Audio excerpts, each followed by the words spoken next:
Penampilanmu layak mendapatkan kepercayaan dirimu. Mulai hari ini, keluarga Ling akan fokus melatihmu. Kuharap kau tidak akan mengecewakanku. Ling Xiaotian sangat pandai berbicara.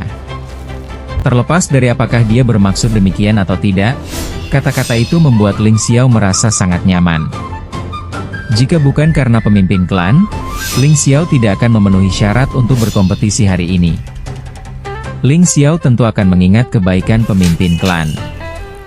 Sejujurnya, dia memiliki kesan buruk terhadap seluruh keluarga Ling, tetapi dia memiliki kesan baik terhadap Ling Xiaotian. Setelah kau kembali, segera tentukan arah masa depanmu. Senjata yang berguna dapat meningkatkan kekuatan tempurmu secara signifikan. Harta benda biasa terlalu penting bagimu saat ini, jadi pastikan kau memilihnya dengan bijak. Ling Xiaotian mengingatkan, setelah kamu memilih, langsung datang ke tempatku untuk mengambilnya. Murid itu mengerti. Oke, ayo kita pergi. Ya. Ling Xiao juga merasa bahwa sudah saatnya dia memutuskan senjata apa yang akan digunakan. Meskipun pertarungan tanpa senjata bermanfaat dalam beberapa kasus, senjata, terutama senjata dengan efek berkah, dapat meningkatkan kekuatan tempur seorang prajurit secara signifikan. Mengapa serangan terkuatnya sekarang adalah pedang terbang 100 langkah?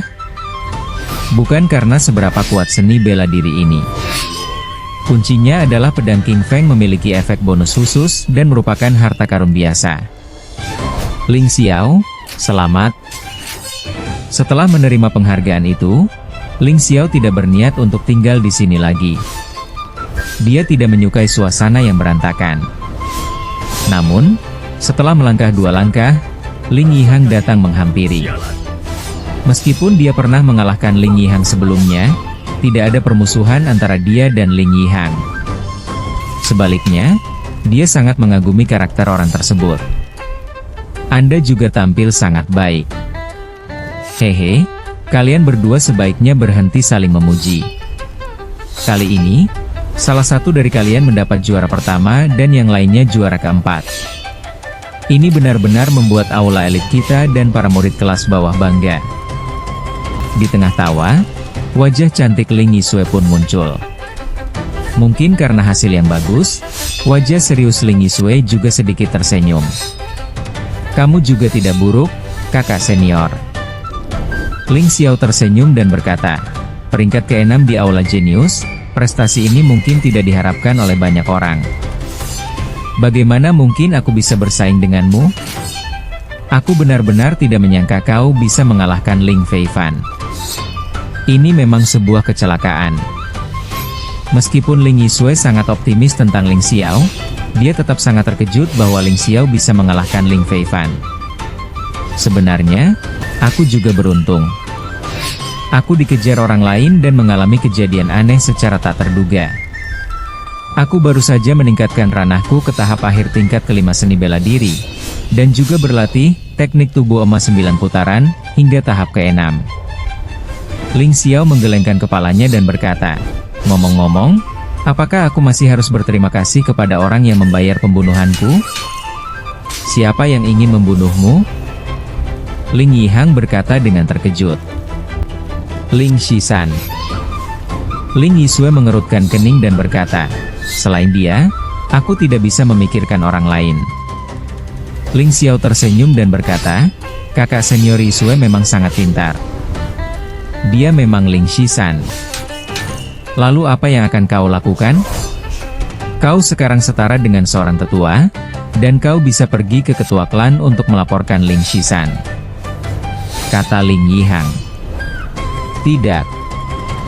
Ling Yisue menggelengkan kepalanya dan berkata, bagaimanapun, kita memiliki ikatan darah yang dalam, bagaimana mungkin kita melakukan sesuatu yang kejam kepada putra kita sendiri? Untuk saat ini, aku takut aku hanya bisa menoleransinya. Itu benar. Ling Xiao mengangguk dan berkata, aku belum menjadi lawan Ling Shisan, jadi untuk saat ini aku hanya bisa mentolerirnya. Tetapi jika keadaan memaksa, aku tidak akan mempermudahnya. Jika dia nekat membunuh Ling Shisan sekarang, dia pasti akan berhasil. Oke, mari kita tidak membicarakan ini lagi. Mari kita kembali bersama. Ling Xiao, Ling Yihang, dan Ling Yisue semuanya tinggal di dekat rumah tuan kedua Ling, jadi mereka berada di jalan yang sama. Sekarang mereka secara terbuka mendukung tuan kedua Ling. Lagi pula, keluarga Ling adalah sebuah keluarga, bukan sekte, jadi posisi patriark hanya bisa diwariskan dari antara putra-putra Ling Xiaotian. Kecuali jika suatu hari nanti terjadi sesuatu yang istimewa. Jadi, mendukung Tuan Ling sekarang adalah ide yang bagus. Setidaknya banyak panah tersembunyi dapat diblokir oleh Tuan Ling. Berjalan. Ketika mereka bertiga pergi, Ling Yun menyipitkan matanya dan berkata kepada Ling Feifan di sampingnya, "Ling Feifan, wanita yang kau sukai memang luar biasa. Penglihatannya benar-benar tepat. Kau telah mengejarnya begitu lama tanpa melakukan apapun, tetapi sekarang kau..." "Aku hanya menyukai Ling Xiao." Mendengus. Meskipun Ling Feifan tahu bahwa Ling Yun sedang menabur perselisihan, dia tetap tidak tahan melihat Ling Yisue berbicara dan tertawa bersama Ling Xiao.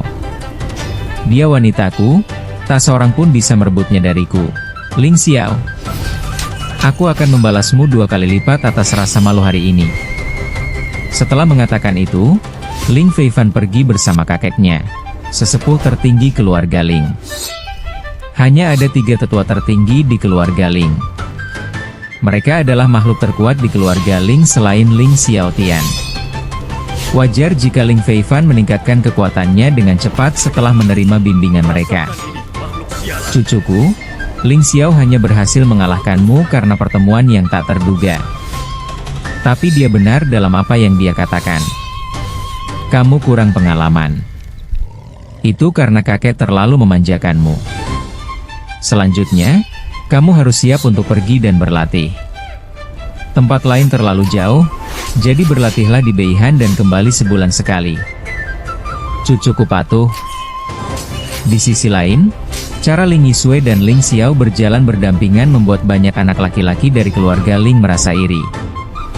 Tapi bagaimana dengan rasa iri hati? Ling Xiao adalah jenius nomor 1 di aula para jenius, jadi wajar jika dia tertarik pada wanita cantik. Namun mereka tidak tahu bahwa Ling Xiao dan Ling Yisue tidak berniat untuk saling jatuh cinta saat ini. Ling Xiao tahu betul bahwa memenangkan juara pertama dalam kompetisi tahunan hanyalah permulaan. Pelajaran pahit yang telah ia pelajari membuatnya mengerti bahwa tanpa kekuatan, ia hanya akan membiarkan orang lain memanfaatkannya. Di dalam keluarga, terdapat musuh seperti Ling Jiu dan Ling Shisan. Di luar keluarga, meskipun fakta bahwa dia membunuh Li Xingyun belum terungkap, tidak ada tembok yang benar-benar kedap di dunia ini.